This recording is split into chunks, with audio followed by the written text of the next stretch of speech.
You are listening to the Life Coach School podcast with Brooke Castillo, episode number 353. Welcome to the Life Coach School podcast, where it's all about real clients, real problems, and real coaching. And now, your host, Master Coach Instructor, Brooke Castillo. Welcome to the podcast, my friends. Today, we have a very special guest, Aprille Franks. You guys have heard me talk about her a lot on the podcast, but now we have her live. And if you want to see her in person, we're recording this in the penthouse. You can see it on video at the site, thelifecoachschool.com/353. Check us out. We look very cute right now. Today, we're going to be talking about using feminine energy to stop under-earning. Now, my marketing people told me that we couldn't use stop under earning to advertise on Facebook. So we've changed the title to something that Aprille hates, which is use feminine energy to create what you want. Why do you hate that?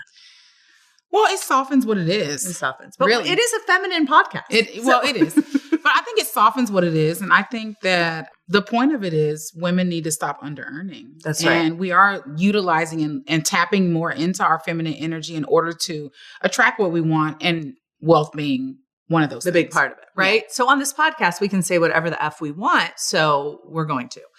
First, I want to start with hearing a little bit about you. Who are you? I'll tell you, first of all, you guys know, because I've talked about it on the podcast before, but I met Aprille, found out she's a badass businesswoman in our industry, doing amazing things. I've learned so much from her.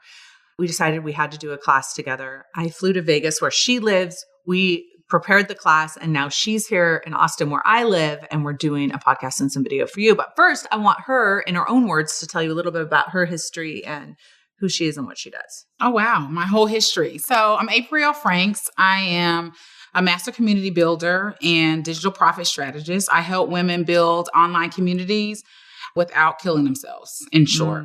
Online communities, I'm really passionate about people getting together and leaders galvanizing their own audiences and their own tribes and kind of creating this craziness, of people that buy into whatever it is that you're up for. And I think that it's been a very profitable path for myself and for our clients. And I really love it. I love people. I love relationships. And that really came from being an Army brat. When I was growing up, my father, we were always moving like every couple of years. And if I didn't keep in touch intentionally with my friends, then I wouldn't have any friends. So we go from living in Texas to living in Germany, and with like 30 days notice. And so just growing up with that, it helped me keep in touch with people like throughout my whole life. So you know how sometimes people have a hometown? I don't have a hometown. I was born someplace, obviously, but like I don't have a hometown where, I grew up with the same people. Yeah. And so that really kind of instilled in me, how do we maintain relationships? How do you build community? How do you keep your people around a certain topic of interest? And for me, that really came from just being an Army brat. Let's talk a little bit about how you found your way to seven figures. Where did you start? What was kind of the trajectory with your career? So it's funny, when I first started in this business, I did a course with another coach, and it was really new. Like this was 2010, 11, 12 maybe. And we did this course. We sold it for $20. Okay. We had to split it. Ooh. We're rolling in the dough. Game on. But what we were learning was we were navigating the social space and automation and at that time MailChimp and what's a Facebook page and marketing. And so we were figuring out all of these things. And that's really where it started. So the first year I was we did that course a couple of times, just trying to figure it out and creating workbooks and lead magnets and opt-ins and all these things that we were learning from, that we were seeing in, bigger players. Yeah. And so that first year, I don't know, I might have made $20,000. And I was very ambiguous in what I was saying I was helping people with, which I really wasn't saying I was helping people with anything. I was just really motivational, right? And inspiring. Yes. And so my messaging wasn't really clear, but I was compelling. Yes. And so people were attracted to that, and they were attracted to my backstory, dropping out of high school, being a teenage mom, all the things. And so from there, I started to invest in coaching and became more clear. And that has just continued. So then I went from 20,000 to 75,000. At 75,000, I joined a mastermind. And then that went from 75,000 to 330,000. And then it just kept going up from there. And the clearer I became, just the more money we've been able to make because we've been able to really address the pain points of our audience more clearly every single year. Yeah. So we've been progressing and it's been great. Love it. Yeah. So what we want to talk about on this podcast today is how we as women specifically have used our feminine energy to build 7-figure, 8-figure businesses. And it's a topic that I'm kind of obsessed about, and so is Aprille. So that's why we wanted to talk about it. It's very important when you're building a business that you have your hustle, go after, structured energy. That's the energy that most of us see out there in the world with successful, especially men, building companies. But one of the things that we want to teach and offer is that the more feminine side, the more emotional side, the more self-care and receiving side needs to be part of that building so we can have balance and we don't burn ourselves out. Way too many people come into this industry, go at it 100 miles an hour with strictly masculine energy and burn themselves out completely. And we're talking to both men and women here. You need a balance of those two energies. Yeah. So do you want to talk a little bit about, I know that for you've used a lot of masculine energy to burn through some of the work that you've done. Sure. And you've also made a conscious choice to bring in some more of that feminine energy. Absolutely. You want to talk about that a little bit? Yeah. There's so much that we've carried into this entrepreneurial space, especially so many people coming into it now. And we kind of carry what we've been conditioned to believe is how success happens. And this is the way it's supposed to be. And the truth of the matter is it's patriarchal. It's very masculine and it doesn't necessarily work for women, but we utilize it because it's what we've been seeing. And there's not a lot of women stepping up like you and I are saying, listen, you can be successful at all the things and you can still be a girl. You can still be a woman. You can still be feminine. You can still be in receiving mode. You don't have to be aggressive. You don't have to bark at people. Love Gary Vee, but you don't have to be Gary Vee in order to be successful. You could just be you and still be respected. And so for me, what I realized was the masculine had taken over so much of the feminine for myself personally. It was destroying my personal relationships with people that I love. And that's really what made me take a step back. And I went on a sabbatical and I just really started this intentional journey about tapping into the feminine. Yeah, I love that. And I've thought a lot about this because the way I've been able to build my business so successfully, but also take care of myself and be in a space where I don't feel burnt out ever. I don't feel overtired. I don't feel like I've destroyed anybody or any relationship along the way.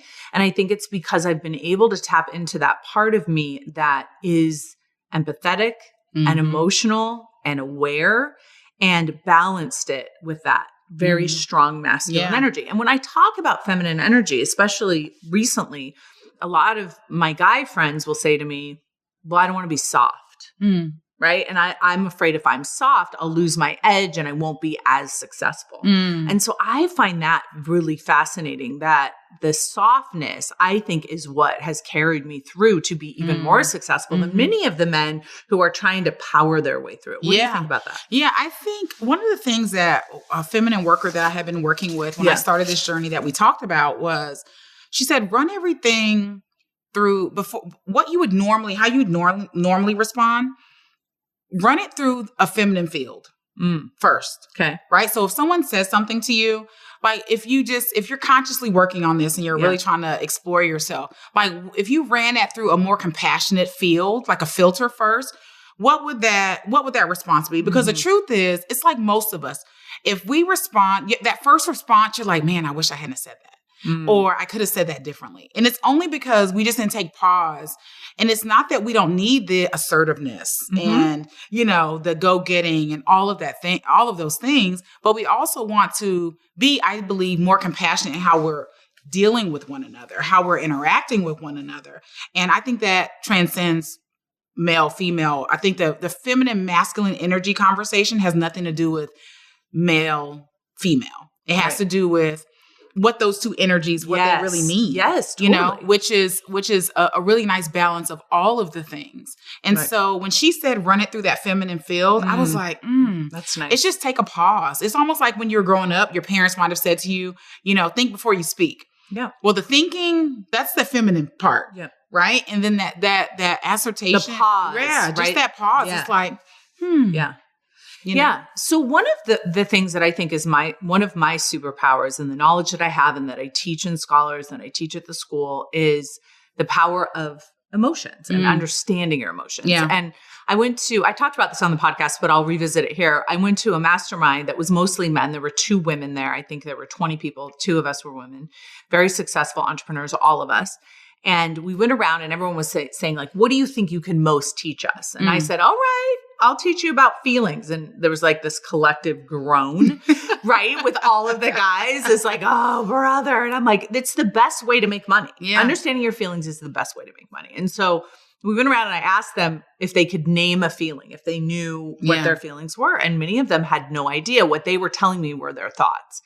And so one of the things that I think as women, tapping into our emotional lives and being willing to allow and feel emotions, even though it seems in some ways soft and counterintuitive because it slows you down, right? Because you can't just power through it. Oh, who cares that I feel scared? Who cares that I feel sad? Who cares that I'm angry, right? I'll just use all that energy and put it into my company. But instead of that, if you pause and you allow those emotions to be felt in your body, then they dissipate and then you don't have that festering inside of you. That's what wears people out. People think they're tired because they're busy. No, that's not why you're tired. You're tired because you aren't managing and processing emotions. They're out of their personal alignment. Yes, totally. With themselves. Yep. Like there's no alignment there. So they're out of their personal alignment. And not only that, what people have to recognize is that powering through, you're just creating resistance. Yes. So it's taking longer. So a person that is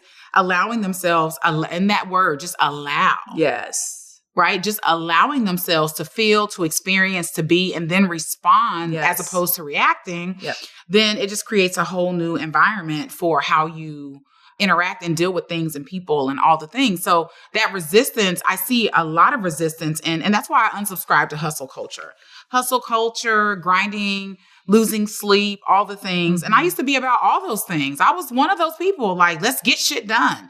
Right. And it's not that we don't have to get things done, but it's that there is just a different way to go about it. Yeah. And now I have a question for you. Okay. Do you believe that the more successful you become, that we come to these realizations and that when you're in that first 100K, 200K, nobody has time for that. Like, what is your thoughts about that? Yeah. I think your first 100K, you're grinding and hustling. I think you're in a lot of masculine energy. You're going after it. But I do think understanding your emotional life and being willing to experience your emotions will save you so much time and energy. Yeah. The best news is you can't get to multiple $1 million if you're not taking care of yourself. You just can't. You will be so burnt out. I have so many friends that want to take sabbaticals, that want to leave, that want to check out because they're exhausted, strung out. They don't know. They've lost touch with who they are because they're constantly pushing away emotion. Yeah. So I think for me, what I teach is that there is no emotion that I'm not willing to experience. Okay. So if I'm willing to experience humiliation, I'm willing to experience failure, I'm willing to experience frustration, I open myself and allow myself. The power in that feminine receiving, that feminine allowing is so much more powerful than when I'm in my masculine trying to fight through or resist those emotions. So I do think as you get more successful, you have less of a choice. Yeah. For sure. Or you'll break down. Yeah. And so that's why I always want to encourage everyone to keep going in their financial goals because you could stay at 100K every year and completely burn yourself out. Absolutely. And versus being in a space where you're allowing more emotion, which means you're going to set a bigger goal.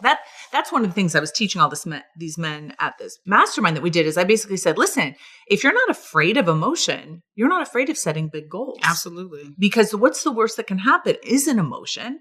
And when you're ready and able to deal with it and become aware of it, that's when your success, like my success is so exponential. Like it just keeps building on itself because I am willing to not be attached to any of it and to allow any of the emotion. Yeah. So let's give people a little bit of a hint on how to do that. How would you recommend someone go about being open and allowing in their business? I think one of the first ways is really knowing who you are. And I think that you hear people say that, but people don't. They wake up and I'll tell you an example for myself. One day, someone asked me what was my favorite color. And I didn't know. I didn't know. It was such a basic question. It's almost like, what's your favorite food? And I was like, my favorite color used to be purple. And I was like, but it's not purple anymore. And it was because I had just lost sight of who I was. Just something as basic as my favorite color. And I had to really stop. And that's when I started this whole online brand situation in 2012-ish. And I was like, what is my favorite color? And that question drove me probably for about 3 years, like just discovering, like, what do I like? Who am I? What do I actually stand for? You know, because we're out here building, because for the majority, these are personal brands. You know, the people probably that are listening are people that are the face of the brand. They're the person doing the thing. And you can't show up half-baked. And if you do, you're going to burst, right? And so at some point, you've got to stop and say, like, really, who am I? What do I stand for? What is this about? What am I about? What are my values? And so I think really attaching themselves to those initial core values is a great way to start exploring, like, who you are and what you really care about, because I believe then that creates the path for all the other. Yeah. And that requires, and I want to be really clear the distinction here, right? There's a huge difference between who am I authentically? Yes. What do I believe? What do I genuinely want? And am I willing to open myself up to the world and be exposed to that, which is much scarier than what did they want me to look like? Absolutely. What do they want me to say? Yeah. How are other people doing it? And should I be more like them? Yeah. Yeah. That, I think that requires the allowing because you're going to get haters. You're going to get people that criticize you. You're going to get people, you're going to be out in the public. You're going to have that impression on you. Are you willing to allow yourself to show up? And I think that's the scariest thing for most people. Most people their biggest fear is being judged by other people about what they're saying, how they look. And for me, I've chosen early on in the business that I would just be myself. Yeah. Just early on, I would just be myself, whoever she is, and in my own evolution as a woman, as a grandmother, as a wife, not a wife anymore, but used to be. And so I had to make that decision that I was going to show up just as me. And no matter what people said, Aprille, you shouldn't do this. Or I remember being on stage at some speaking event and I took off my heels. I don't like heels. They hurt my feet. I know. They're so sexy, but they hurt my feet. And I wear them temporarily, usually to go on the stage and then off the stage. And so it's been a habit that I take my heels off on stage. And so I was with a woman and it was someone I respected. And she told me after the speaking thing, and me and her were riding to wherever we were going. And she said, you know, you really shouldn't take your shoes off on stage. And she said, because what are people going to think if you do that? I said, they're going to think my feet hurt. Yeah. Because I said it. Right. And someone's always on standby with some other slippers or whatever, or not. And I remember not liking that because I was like, listen, if it's that simple for you to not hear what I'm saying because I took my shoes off on stage. So then let's fast forward. I'm at the Opera House in St. Louis and Oprah's on stage and I'm at one of her live life classes and she's talking and doing her thing. And then in the middle, she was like, wait a minute.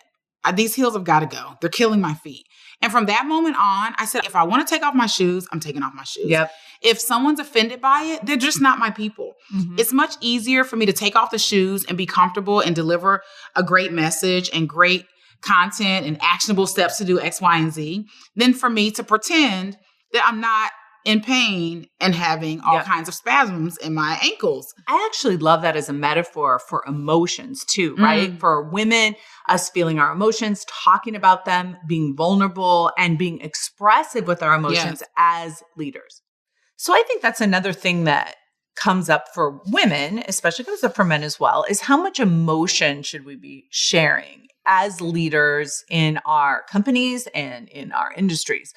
Should we be sharing our anger and how? And should we be sharing our sadness and how in our corporations and with our clients and with our teams? That's been a big question. I have a lot of women who come to me and feel like they've said, like, it's challenging for me not to cry in meetings.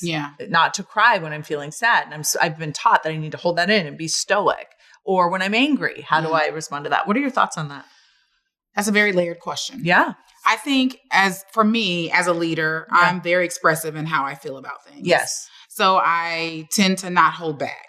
I'm also responsible in my emotions that I share, meaning I'm not reckless. Yes. And I'm coming from a place of empowering my audience and not spewing or vomiting emotion like I don't know how to handle it. Yes. So typically once I've shared, if I've shared an emotion, it's because I've already processed. Yep. those feelings, that anger. Because there was, as we both know, there's lots of things that have happened over this past year. Yeah. And people have had all sorts of emotions and that they've been sharing. And not everyone can constructively share where it's helpful. Yep. Because I think there's a reckless way of doing it where we can just say what we feel and, you're angry or mad or frustrated or feeling whatever. Yes. And that comes off a certain way. And then I feel like we have a responsibility. Once we step into this space, then it changes, right? You can't just be like, I'm pissed off at whatever. Yeah. I mean, you could, but I don't know how helpful that's going to be for other useful. people. Yeah, exactly. And that's to me, a part of it. So I believe like I share when I'm sad. I've cried on camera. Yeah. I've cried on stage. And also I think people don't need to confuse emotions with trauma or crying. Yes. And I think sometimes people feel like you have to be crying or there has to be something traumatic being shared in order to be an emotional person. And what you're saying is feel. Yes. And what are those feelings and not repressing whatever that is, whether it's happiness, anger, sad, frustration, etc. I do think, and I've talked a lot to professionals about this who feel like sometimes when they're in corporate situations that it's not appropriate to be having an emotion. And what I believe is happening is when you are repressing emotion and not processing it, that's when it pops up. Absolutely. And that's when you're reacting in an inappropriate way. Absolutely. And when you actually allow your feelings to be there and allow them to be processed through, you have much easier time managing them and sharing them when and how is appropriate. Absolutely. Yeah. I agree. So if you're like, oh, I shouldn't be angry, or I shouldn't be sad, or I shouldn't be this, and you keep repressing it, you're going to blow up or you're going to burst into tears. Because then you're mad. Yes, exactly. Then you're mad because you can't share it or you feel like you can't share. So then you're mad. So then it comes out like you're, attacking people when really it's you. And it goes back to that number one thing. It's like, who are you? Yeah. And you wouldn't be embarrassed to share who you are if you were secure in who you are. Right. So if you do emote in a meeting or something to that effect, or you have a stance and something that you're passionate about, I feel like that's okay. Yeah. Once you have processed your own feelings, the place to process is not initially with your audience. I love that. I think that's such good advice. And one of the things that I've been working on a lot, I actually been talking to my boyfriend about this a lot, is the difference between having an emotion at someone or having an emotion with someone. Now, allegedly, there's one person in our relationship that likes to have emotions at other people, right? And so it's like, that's exactly what you're talking about. It's like when you haven't paused, like you said, and processed the emotion, it's almost like chucking an emotion at their face. Yeah. And it's just a moment and allowing a receiving of the emotion, letting it be there, seeing what's causing it, and then talking about it with someone versus blaming them and having it at them, I think is a huge part of what we're talking about. And you know what else pops up for me when you said that is this business world, especially where the space that we're in, has so much more to do with our personal development and your self-realization and actualization than it does with anything else. Yeah. I mean, everything else follows suit. It's like this core being, who we are, it needs such tending to. And then you're able and you're receptive and you're open to coaching and the information and it's easier applied, the stronger and the more fortified you are, I think, as a human being and the more in control of your emotions that you are. Yeah, I totally agree with that. The other piece that I wanted to talk a little bit about that I think has to do with our more feminine energy is the being empathetic and listening and hearing what our audience and what our employees and what the people around us are saying and thinking and feeling instead of kind of steamrolling that for our own agenda. Do you have any ideas that you want to share about that? Well, I've been a steamroller. Have you? Yeah, okay. I have been that. And again, it comes back to that destroying the personal relationships. And I had to really say, okay, this isn't working. And even though well-intended, and people always talk about good intentions. Yeah. And good intentions don't mean shit. Like it does, but it doesn't, right? Yeah. The intention has to be followed by, also intentional action to take care of. And so even though I was saying I'm doing it from a loving place, like that still doesn't feel good. It's like, when I grew up and my parents would whoop me with a belt, I'm doing this because I love you. Oh, really?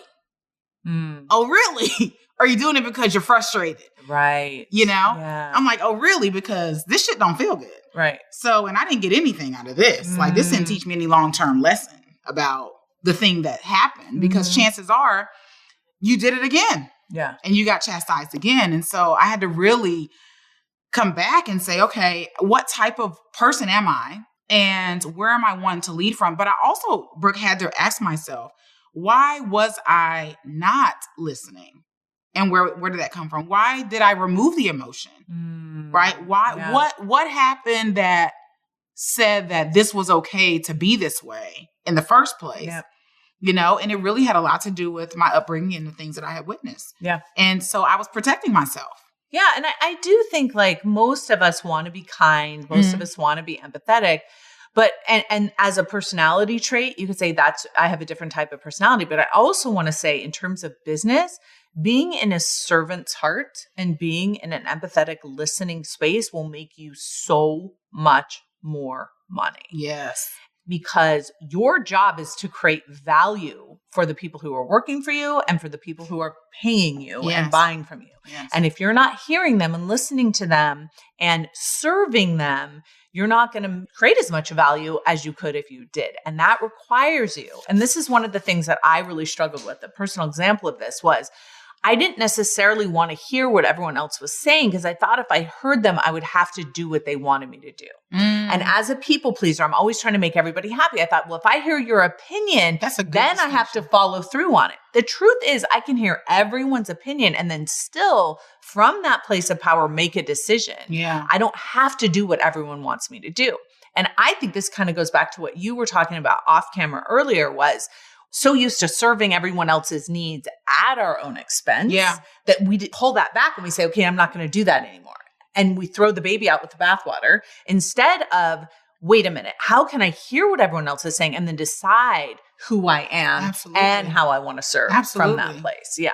I think that's the big difference. That's where you can bring in that servant, feminine, receiving, allowing energy that can balance out with the hustle and the directness and the going for it. Yeah. And you know what? I recall once I had made that decision, I recall listening to my clients differently. Oh, like tell me. Super intentionally. Like even my mind, sometimes I would want to say something and myself would say to myself, don't say anything.